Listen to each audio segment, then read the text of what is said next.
This video is all about how to communicate with your students using iLearn. And there are a lot of good communication tools in iLearn that teaching assistants typically underutilize. So the main way to communicate with your students is to go to the communication button on the left hand side of your main page. You just click communication and you get a series of tools to come up. Now there are two main tools I'm going to talk about. One is the collaboration tool here, and the other is the email tool here. Okay, the first tool I want to talk about is email. So you click send email, and you'll get a list of options that come up.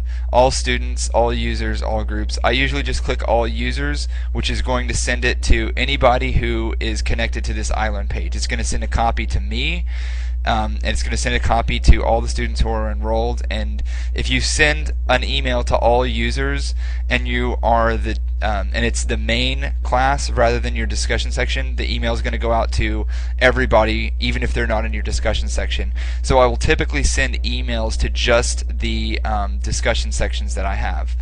And so, you know, it's just like sending an email. You create a subject line, and you know, I'll usually say something like feedback on the last paper, and then you just send your message. Okay, now one of the key things to these communication tools is that you want to send emails when you have something really important to say to all of your students, and you want to have a really high rate of acquisition for that message that you're sending. So whenever I have something really important to say, like feedback on a paper, I'll send my students an email that says, here are some of the things that everybody did wrong on the last paper. Okay, and then I'll say, here's what everybody did right, or something like that. Okay, the key to sending email to your students is to not be afraid to send them email if the email that you're sending is really useful. I know that people are hypersensitive about spamming and sending people unwanted information to their email. People are like super hypersensitive about being spammed. But if you are sending important things to your students, especially feedback, especially reminders that are really helpful to them, I found that students will be really appreciative of that. And here's another thing, another communication tool that students really appreciate. There's a collaboration tool here. So you click on collaboration, and your students will go through the same process to collaborate with you. So you have to show your students how to do this in class. But you'll see a thing called office hours, and it says tool chat. So you go over here and you click join. And when you click that, what you'll see pop up here is a chat window. Okay?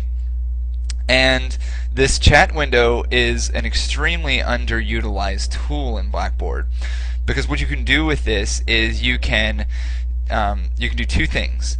You can hold virtual office hours, which is what it's really meant to be. So when you're having your office hours and you're going to be in your office anyway, you can tell your students, you know, every Monday from 2 to 4, I'm going to be in my office and I'm going to have my chat window open.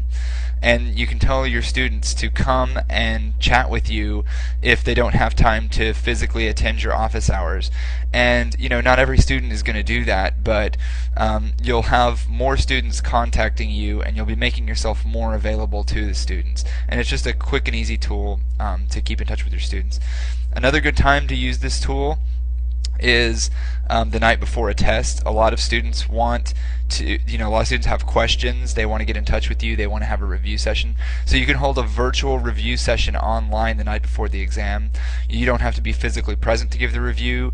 You don't even have to do that much preparation to hold the review. You just you just open up your chat window and let students ask you questions. And it's a lot less trouble than having an actual physical review session.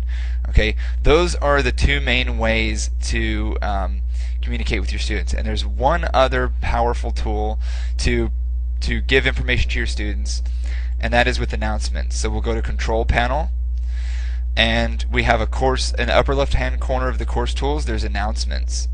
Okay, I'm going to show you some advanced stuff with announcements in a minute, but basically what you do is you just add an announcement You want to put a subject line that's very clear, that sends a clear message about your announcement.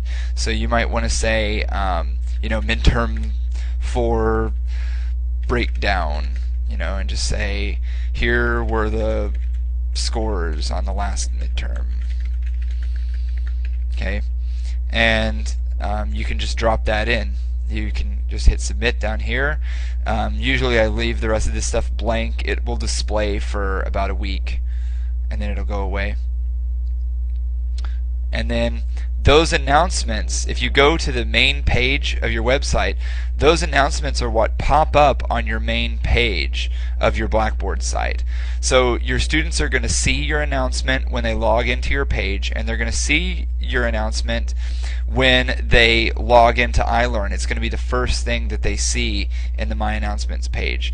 So while you won't be able to get in touch with your students directly, like as an email, you will be able to put messages in front of them with the announcements.